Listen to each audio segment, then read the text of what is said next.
দার্জিলিং থেকে মাত্র ৩৪ কিলোমিটার দূরে চারিদিকে পাহাড়ে ঘেরা কৃষিনির্ভর একটি গ্রাম। এই গ্রামের এক প্রান্তে পরিবার নিয়ে বসবাস করেন বুদ্ধিমান রাই। তিনি একজন কৃষক, তবে তিনি নিজেকে শুধুমাত্র চাষাবাদের মধ্যেই সীমাবদ্ধ রাখেননি, বরং তিনি অতিথিদের প্রকৃতির সঙ্গে জুড়ে থাকার জন্য তৈরি করেছেন এক অনন্য আশ্রয়স্থল, লাংবোর্ডাম ফার্মস্টে।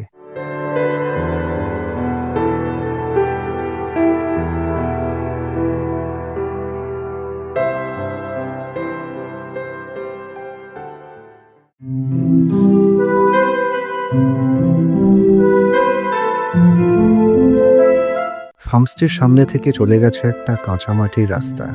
এই রাস্তার দুই পাশে প্রায় ৭ থেকে ৮ বিঘা জায়গা নিয়ে ফার্মস্টের নিজস্ব সবজির বাগান।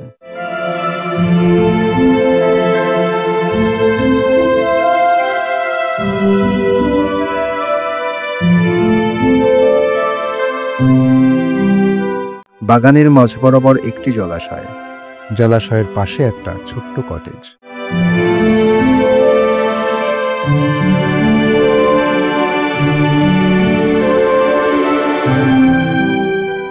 আগেও একবার আমি এখানে এসেছি, তখন এই কটেজটি ছিল না। এটা নতুন হয়েছে। গতবারের ভিডিও লিংক আই বাটনে এবং ভিডিও ডেসক্রিপশনে দিয়ে রাখলাম।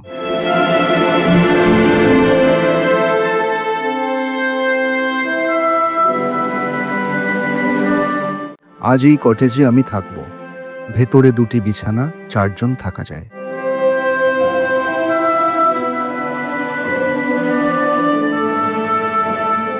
আর আছে অ্যাটাচড বাথরুম।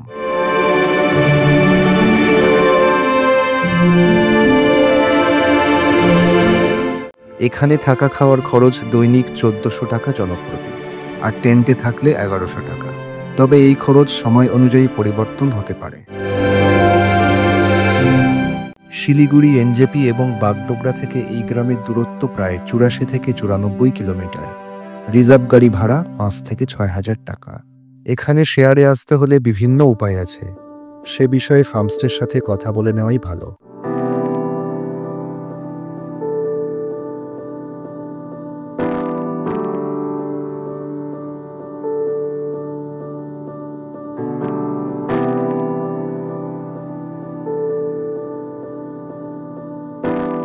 এছাড়া ফার্মস্টের এই ঘরগুলিতেও থাকা যায়।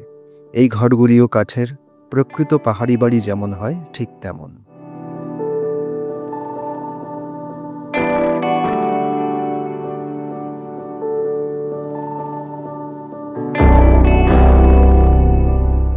এগুলি ট্রাউট ফিশের ছোট্ট ছোট্ট ছানা।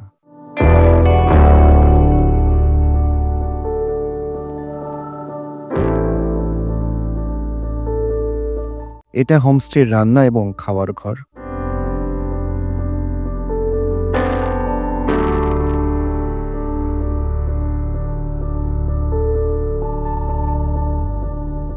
ইনি বুদ্ধিমানজির ওয়াইফ, এখন দুপুরের খাবার তৈরিতে ব্যস্ত।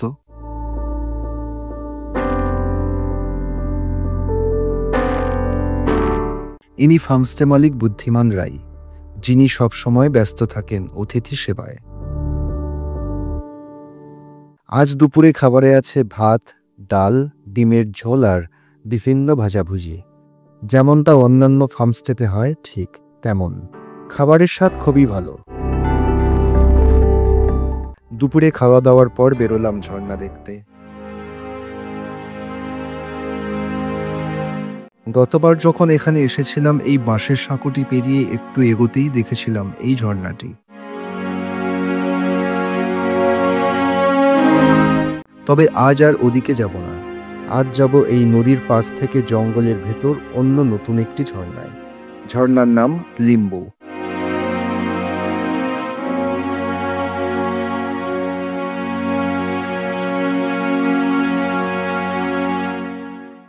আমি এখানে বিকালবেলা এসেছি। বুদ্ধিমানজি বললেন ঝর্ণা পর্যন্ত গিয়ে ফিরে আসার সময় জঙ্গলের ভেতরেই সন্ধ্যা হয়ে যাবে। তাই আর এগোলাম না সামনের দিকে, ফিরে চললাম ফার্মস্টের পথে। এদিকটায় আসলে সকালে আসাই ভালো।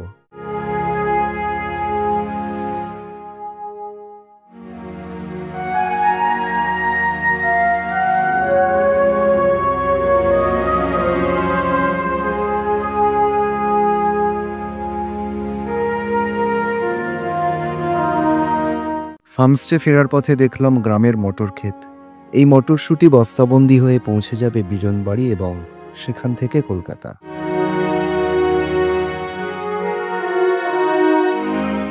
গ্রামটি সম্পূর্ণ কৃষি নির্ভর। এখানে বছরের বিভিন্ন সময়ে বিভিন্ন চাষাবাদ দেখা যায়।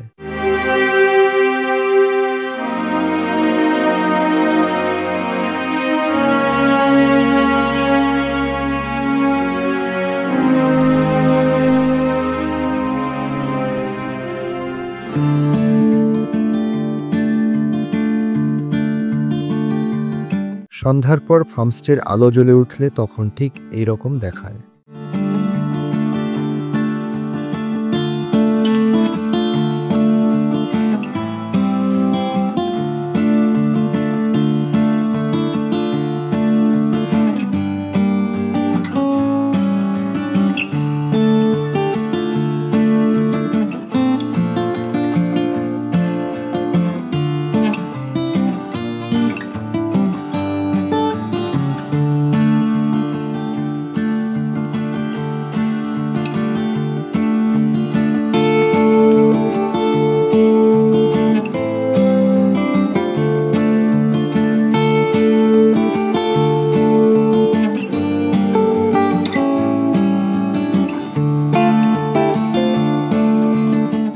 আজ সন্ধ্যার জলখাবার খেলাম এমন একটি ছোট্ট খড়ের ছাউনির তলায়।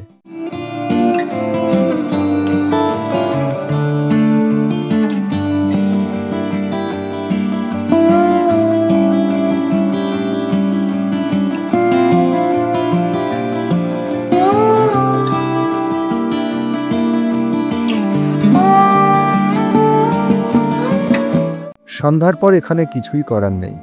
বুদ্ধিমানজি আমাদের জন্য কাঠের আগুন জ্বালিয়ে দিলেন। তারপর চলল টুকটাক গল্প।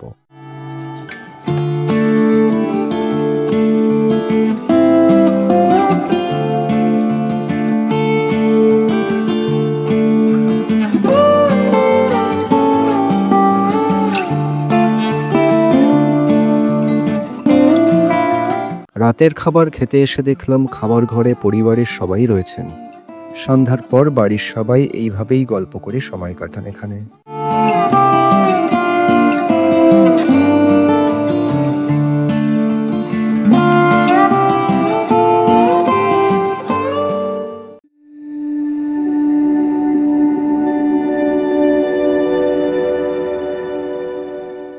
এখানে ফার্মস্টে থেকে কাঞ্চনজঙ্ঘা দেখা যায় না, তাই একটু দেরি করেই ঘুম থেকে উঠলাম পরের দিন সকালে। ফার্মস্টে থেকে মাত্র 10 মিনিট হেঁটে একটু ওপরের রাস্তায় গেলেই দেখা যায় সম্পূর্ণ কাঞ্চনজঙ্ঘা।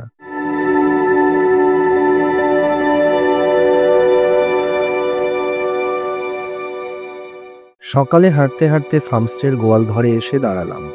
গতবারের তুলনায় এখন গরুর সংখ্যা বেড়েছে। এই গরুর খাঁটি দুধ, ঘি, দই বাজারে বিক্রি হয় এবং হোমস্টের অতিথিদেরও খেতে দেন।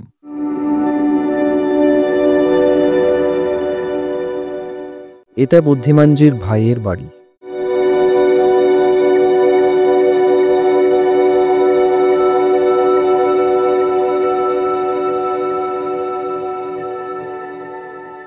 ফার্মস্টের কাছাকাছির মধ্যে এই একটাই দোকান।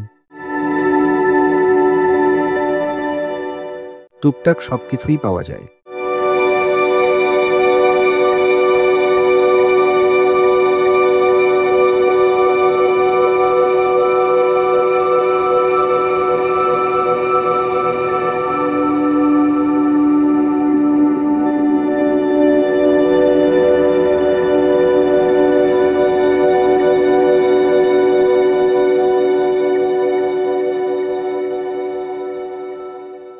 সামনে সবজি ক্ষেতের ভেতর দিয়ে একটু ওপরে উঠে আসলে সম্পূর্ণ ফার্মস্টেটি এইরকম দেখায়।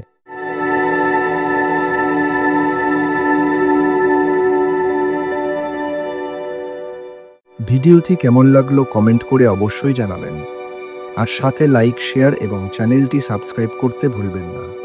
দেখা হচ্ছে পরের ভিডিওতে অন্য কোনো অজানা গ্রামের গল্প নিয়ে। সবাই ভালো থাকবেন, সুস্থ থাকবেন।